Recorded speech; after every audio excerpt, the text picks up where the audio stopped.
Donald Trump is about to speak. Give me a moment. It's a slightly hazy feed that I'm getting from Florida. These are live images that are coming in. Let's try and listen in to Donald Trump. Well, I hear, I don't know, the people you mean? Numbers of people? A lot of people. They'll be at the convention center at Mar-a-Lago. We have a lot of people. I've just been very honored to find out that the lines are long, and the conservative lines, the Republican lines, are very long. We got back pretty late last night, and it was an honor. It was a great honor. We had 4 incredible rallies and left Michigan late at night. Many of you were with us, and I hear we're doing very well. I hear we're doing very well.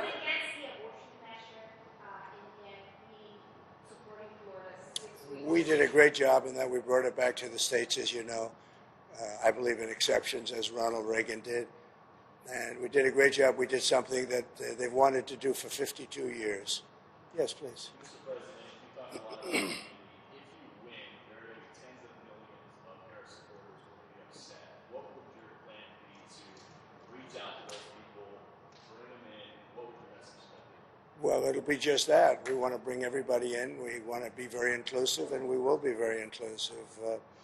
We have a great country, but we have a country that's in trouble. It's in big trouble in many ways, and we have to straighten it out. We have crime is through the roof. We have people pouring through our borders that are not exactly perfect. They come out of prisons. 13,000 people convicted of murder. We don't need this in our country. We have enough difficulty. We don't need that. So I think people saw that, and it just seems that the conservatives are voting very powerfully. Just finish it up. No, I feel very confident. I have felt. You know, we went in with a very big lead today, and it looks like Republicans have shown up in force. So we'll see how it turns out. But it seems that they have really shown up in force. I just got a call from Dan Patrick in Texas. He said they'd never seen anything like it. It's been very good. Anything you would do differently about your campaign? Anything you regret about hearing this campaign? Look, regrets. You always have regrets. I can't think of any, to be honest, to use her expression. I can't think of any. Look, I ran a great campaign. I think it was maybe the best of the 3. We did great in the first one. We did much better in the second one, but something happened. And this was the best. I would say this was the best campaign we ran. Do you accept the possibility that you and Vice President Harris both might not get to 270 electoral votes by the end of tonight? It should never happen. A thing like that should never happen. This election should be over. They spend all this money on machines. And frankly, if they'd use paper ballots, it would be over by 10 o'clock. And by the way, the paper ballots would cost 8%. It would be 8% of the cost. If they would use paper ballots, voter ID, proof of citizenship, and one-day voting, it would all be over by 10 o'clock in the evening. It's crazy. They use these very expensive computers, and I'm hearing in Pennsylvania they won't have an answer till 2 or 3 days from now. I think it's an absolute outrage if that's the case. Now, maybe it'll be later, but it's paper ballots in France. They went paper ballots because the mail-in was not working. It was corrupt. And in France, they went paper ballots. And at 10 o'clock in the evening, they had 37 million votes counted and done. They had a winner, they had a loser. And in this country, I mean, I'm just hearing that in certain states, it's going to be a long time. And it won't even be close. It won't even be that close. They say, I'm going to win the state, but it's going to take a long time to certify it. Could you see a world where you don't declare victory tonight? Yeah, I mean, I'm hearing the same things that you're hearing. I'm hearing states where I'm up by a lot, but they won't have a final number for a long time. What are your plans for tonight in terms of watching the results and so forth? So we're going to have a very special group of people, many of whom you know, and they'll be at Mar-a-Lago. In addition, we'll have 4,000 or 5,000 people at the convention center. On the assumption I win, I mean, I don't know if something else happens. I don't know what's going to happen in terms of declaring victory, but if in normal times I would go over to the convention center, let's say at 10 o'clock or 11 o'clock or something, but I just don't know. It looks like we have a very substantial lead. It looks like we have many more Republicans voting today than Democrats. So if you have a lead and we have a bigger vote, that means you're doing very well. But they have to call a winner. They should. And they should call a winner, yes. Just stop talking about that. Go ahead. Oh, I don't know. I was honored to get Joe Rogan last night. I mean, Joe Rogan's a big deal. He's a very respected person. And I must tell you, Megan was fantastic. She got up and said some things that were really pretty amazing. But before that, I just think we ran a good campaign. I had good policy. We want people to come into our country, but they have to come in legally. You know, we want strong borders, and we want people to come in. We want to be totally inclusive, but they have to come in. I think that was a big issue. To me, that was the biggest issue. I may be wrong. You know, a lot of people said inflation. Inflation's a disaster, but I think it's a second issue. I think the first is the border.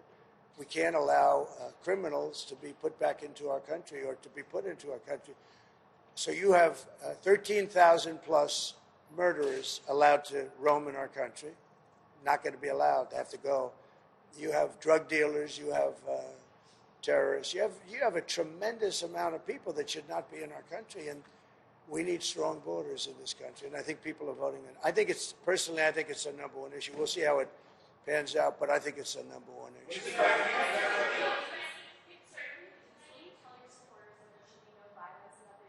I don't have to tell them that. I don't have to tell them that there'll be no violence. Of course there'll be no violence. My supporters are not violent people. I don't have to tell them that.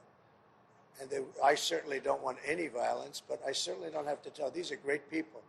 These are people that believe in no violence. Unlike your question, you believe in violence. Go ahead.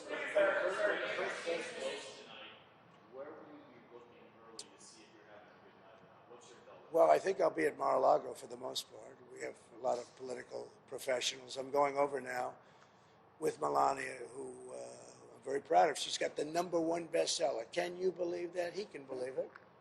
But so we're very proud of the job she's done with that. Her book is #1. But we're going to go over to the office in West Palm, and we're going to say hello to the workers. They've worked very hard. Will Georgia kind of be your first indication of whether it's going to be? I think so. I mean, I hear we're doing very well there in Georgia. I hear we're doing very well. I hear we're doing very well everywhere. Now, I may regret that statement, but I'm hearing that we're doing very well. Would you go louder?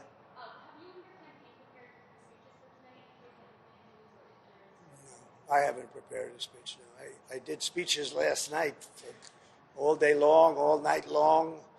At 2 o'clock in the morning, we left, and we did a lot of speeches. You can probably tell. No, I don't have to do that. You know, I'm not a Democrat. I'm able to make a speech on pretty quick notice. If I win, I know what I'm going to say, and I don't even want to think about the losing part. I would like to tell all of the people that are online to stay online. We have tremendous Republican lines, and I've been asked actually to say it. It takes a while. I'd like to just make the statement that I'd like the Republicans to stay online. Democrats, if they'd like, they can leave. But I'd like the Republicans to stay online.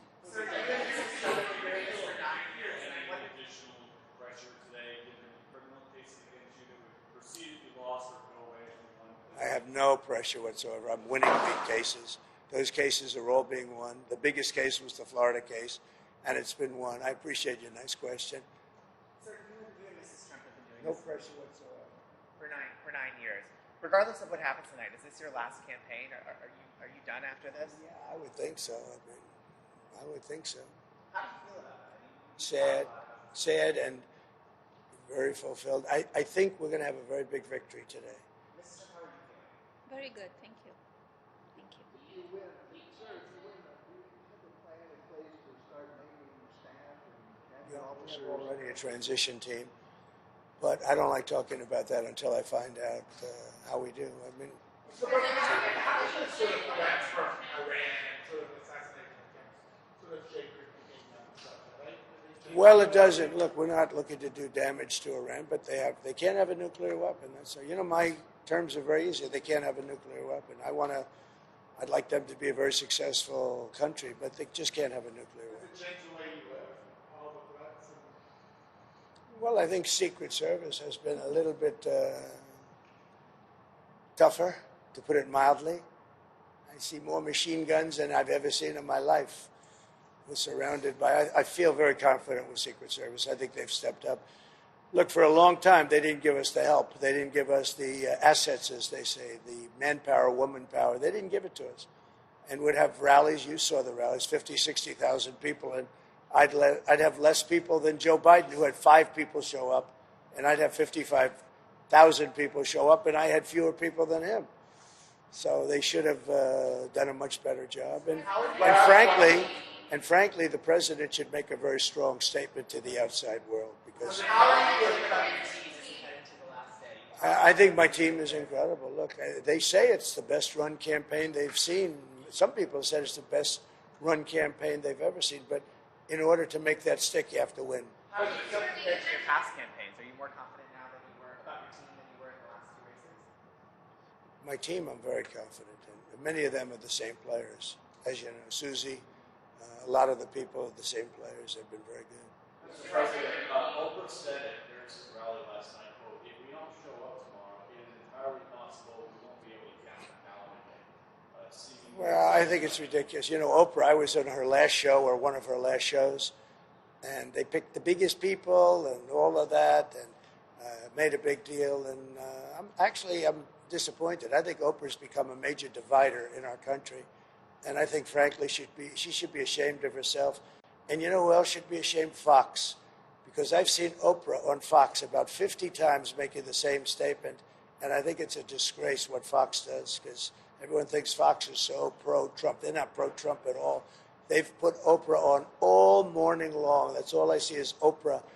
And, I knew Oprah very well. She's been in Mar-a-Lago many times. Roger King had his funeral. That's the head of King World, which was Oprah's mentor.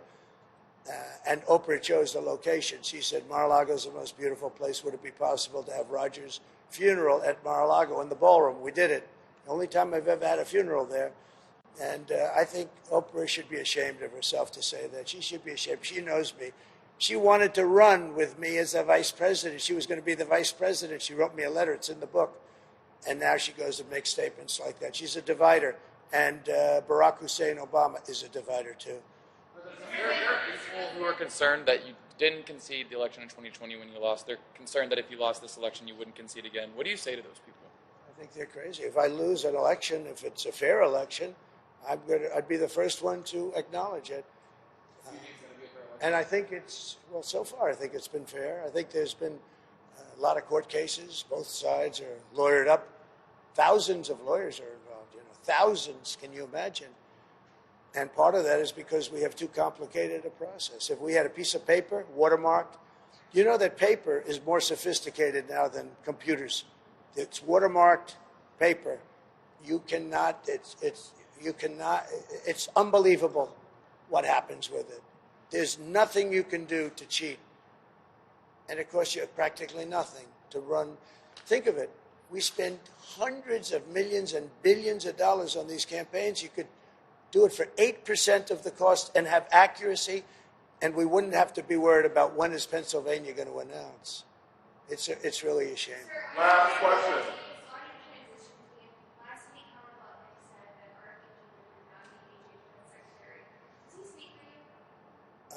Well, he knows exactly what, but that's only based on what RFK told. I don't think RFK wanted that. You're talking about Health and Human Services. Let me tell you, he's a great guy, RFK, and he's going to do pretty much what he wants as far as I'm concerned. He wants health for women, for men, for children, and I happen to agree with a lot of the things he says. The one thing I told him, and I've told you in speeches for the last 2 weeks, we got to keep him away from the liquid gold, because the liquid gold, we have more than any of it. It's called oil and gas. That one I'm going to handle. Well, I'd be honored to have him. Now, I haven't spoken to Howard about that, but look, if you think of it, he came in third, in running for president, right? He ran a very good race. He had obstacles. The Democrats just really unfairly put obstacles up, and hence Kennedy left the Democrat Party for the Republicans. Now, he's a very smart guy. He's a very caring guy. He's very popular, too. We get up and introduce him. The place goes wild. No, we love having him. And you know who else we love having? Elon. He's been great. And everybody, look, everybody. Getting Joe Rogan last night and Megyn Kelly, this is very inclusive. This is a movement. This is the greatest political movement in the history of our country. And even you people, and some of you are fair sometimes, but it's the greatest movement in the history of our country, and I've made that statement 1,000 times. It has never been challenged. It is the greatest movement, and we're going to make America great again. Thank you all very much. Thank you. Thank you. Nice to see you.